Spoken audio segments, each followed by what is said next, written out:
সালামু আলাইকুম শিক্ষার্থীরা, তোমরা সবাই কেমন আছো? আশা করি সবাই ভালো আছো। আজকে আমরা মূলধন বাজেট অধ্যায়ের অত্যন্ত গুরুত্বপূর্ণ একটি লেকচার নিয়ে আলোচনা করব। এটি ক্লাস নাম্বার 9 ক্যাপিটাল বাজেটের।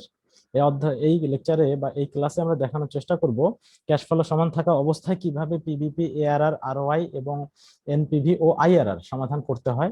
এবং অঙ্কটা অনেক গুরুত্বপূর্ণ, বিগত পরীক্ষাতে বেশ কয়েকবার এটি এসেছিল। চলো আমরা অঙ্কটা দেখি এবং সমাধান করার চেষ্টা করি। তো আমরা দেখতে পাচ্ছি অঙ্কটা আমাদের সামনে। Sharmin company expects to save 56,000 A year in cash operating expenses for next 10 years. অর্থাৎ শারমিন কোম্পানি আশা করছে যে 10 বছর পর্যন্ত 56,000 টাকা করে জমা করবে বা সঞ্চয় করবে।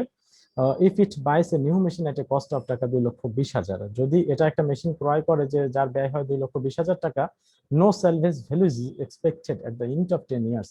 কোনো প্রকার ভগ্নাবশেষ মূল্য প্রত্যাশিত নয় 10 বছর শেষেও। অর্থাৎ ভগ্নাবশেষ মূল্য বা স্যালভেজ ভ্যালু থাকবে না। The company is satisfied with 14% rate of interest. Company সন্তুষ্ট থাকবে 14% আয়ের হারেই। ইগনোর ট্যাক্স, ট্যাক্সকে আমরা ইগনোর করছি, অর্থাৎ ট্যাক্সের রেট নাই। দ্য প্রেজেন্ট ভ্যালু অফ টাকা 1 required for the purpose of this example is given below। 1 টাকার বর্তমান মূল্য এই অঙ্কের সাথে দেয়া আছে, এক্সাম্পলের সাথে কিছু দেয়া আছে। অর্থাৎ প্রথম বছরের সারি, পঞ্চম বছরের সারি, দশম বছরের সারি।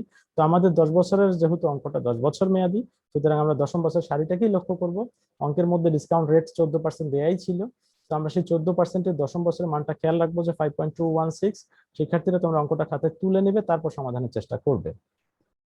এরপরে 20% এবং 22% দেওয়া আছে।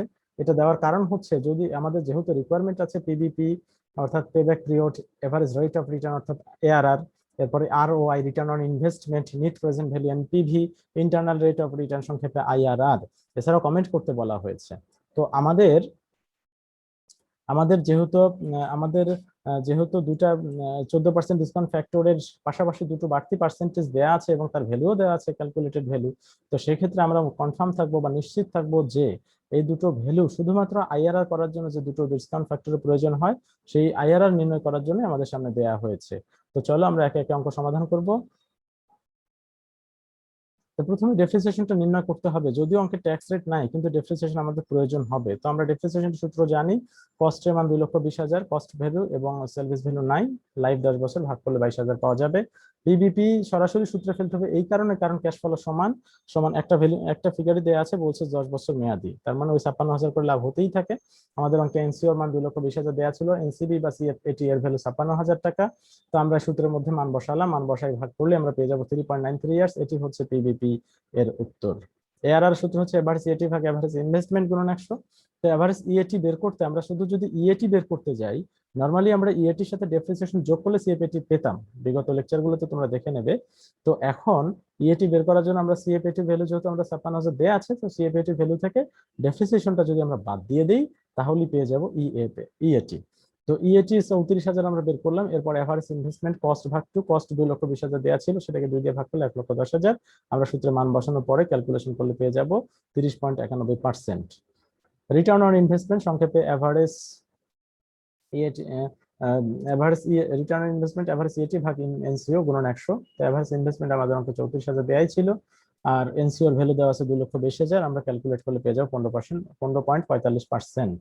তো এরপরে আমাদের এনপিভি করতে হবে। তো এনপিভির জন্য আমাদের ছোট্ট একটা টেবিল করতে হয়। টেবিল করলে সহজ হয়। ইয়ার 1 থেকে 10, সিএফএটি 10, 56,000 দেওয়াই ছিল। ডিসকাউন্ট ফ্যাক্টর 14% ছিল, আমরা দশম বছরের ভ্যালুটা নিয়ে আসছি। টেবিল আমাদের অঙ্কে দেয়াই ছিল এটা। টিপিভি অর্থাৎ আমাদের যেহেতু এখানে টোটাল করা লাগবে না, টোটাল করা হয়েই গেছে এটাই, অর্থাৎ সিএফএটি কোনো ডিসকাউন্ট ফ্যাক্টর করলে আমরা এটা পেয়ে যাব।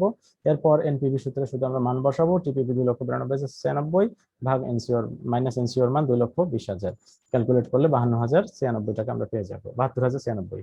তো এখন table for calculation of IRR আমরা প্রথমেই 6টা কলাম করবো। 6টা কলাম করে আমরা ইয়ার 1 থেকে 10, সিএফএটি 56,000 দিব। এরপর দুটি ডিসকাউন্ট ফ্যাক্টর আমাদের অঙ্কে দেয়াই ছিল, সেই দুটি, একটা ডিসকাউন্ট ফ্যাক্টর 20% আর একটা হচ্ছে 22%। তো আমরা 20% প্রথমে নিব, নেওয়ার পরে ওর ভ্যালুটা আমরা দশম বছরের মানটাই নিয়ে আসবো। এরপর পিভি বা টিপিভি আমরা একসাথেই লিখবো। আমরা সিএফএটির সাথে ডিসকাউন্ট ফ্যাক্টর গুণ করবো, অর্থাৎ 56,000 গুণন 4.192 গুণ করলে 2,34,752 টাকা আসবে। এরপরে ডিসকাউন্ট ফ্যাক্টর 22%, 22% এটা আমরা সিএফএটি 56,000 এর সাথে 22% 3.923 যদি গুণ করি, তাহলে 2,19,688 চলে আসবে। তো আমরা এই যে টিপিভির ভ্যালু থেকে এনসিওটা বাদ দিব। এনসিওটা বাদ দিলে, এনসিওর ভ্যালু বাদ দিলে আমরা পেয়ে যাবো এনপিভি একটা প্লাস মান চলে আসছে। এখানেও যদি আমরা বাদ দিয়ে দিই তাহলে আমরা দেখবো একটা মাইনাস মান চলে আসছে। 3 লক্ষ, একটা হলো 14,752 প্লাস ভ্যালু, আর এনপিভি আর একটা আসছে -312। তো আমাদের খেয়াল করতে হবে আইআর এর সময় দুইটা ডিসকাউন্ট ফ্যাক্টর প্রয়োজন হয়, দুইটা এনপিভির প্রয়োজন হয়। দুইটা ডিসকাউন্ট ফ্যাক্টর তো আমাদের সংখ্যা দেওয়াই ছিল, একটা 20 আর 22, আর দুটো এনপিভির মধ্যে একটা ধনাত্মক একটা ঋণাত্মক প্রয়োজন হয়। তো আমরা জানি যে সি বাজেটের সি, এই সি মানে বোঝায় যে ধনাত্মক ভ্যালু, আর ডি হচ্ছে ঋণাত্মক ভ্যালু। কিভাবে জানবো? সির সামনে প্লাস চিহ্ন, আমরা নর্মালি জানি যে সির সামনে একটা করে প্লাস চিহ্ন আছে, এই জন্য প্লাস ভ্যালুটা সির মান হবে, আর ডির সামনে মাইনাস থাকায় আমরা বুঝবো যে এই মাইনাস ভ্যালুটা ডির মান। তো আমরা হেয়ার দিয়ে সবগুলো ভ্যালু লিখে নিব এবং সূত্রে মান বসাবো। তো ক্যালকুলেশনের ধরনটা হবে যে প্রথমে 14,752 যোগ 312। এই ক্যালকুলেশনটা অনেক শিক্ষার্থী ভুল করে, আমি বলে দিচ্ছি। 14,772 14,752 মাইনাস মাইনাস প্লাস, অর্থাৎ 14,752 যোগ 312 করলে যা আসবে, এরপরে ওই মানটা যা আসবে 15,000 সামথিং আসবে, এরপর 14,752-কে ওই যোগফলটা দিয়ে ভাগ করতে হবে, ভাগ করে গুণন 2 এবং যোগ 20 করলেই 21.96 চলে আসবে। এটি হচ্ছে আইআরআর এর উত্তর। তো আমাদের অঙ্কে যেহেতু আইআরআর দেয়া আছে, আমাদের অঙ্কের ডিসকাউন্ট ফ্যাক্টর ছিল 14%। তো 14%-এর চেয়ে আইআরআর ভ্যালু 21.96 বেশি এসেছে, অর্থাৎ প্রজেক্টটা গ্রহণ করা যেতে পারে। এটি হচ্ছে কমেন্টস। তো এই ছিল আমাদের ক্যাশ ফ্লো সমান থাকা অবস্থায় কিভাবে আইআর সমাধান করতে হয়। তো thank you for watching this video, please like, share and subscribe this channel. Thank you, ভালো থাকবেন।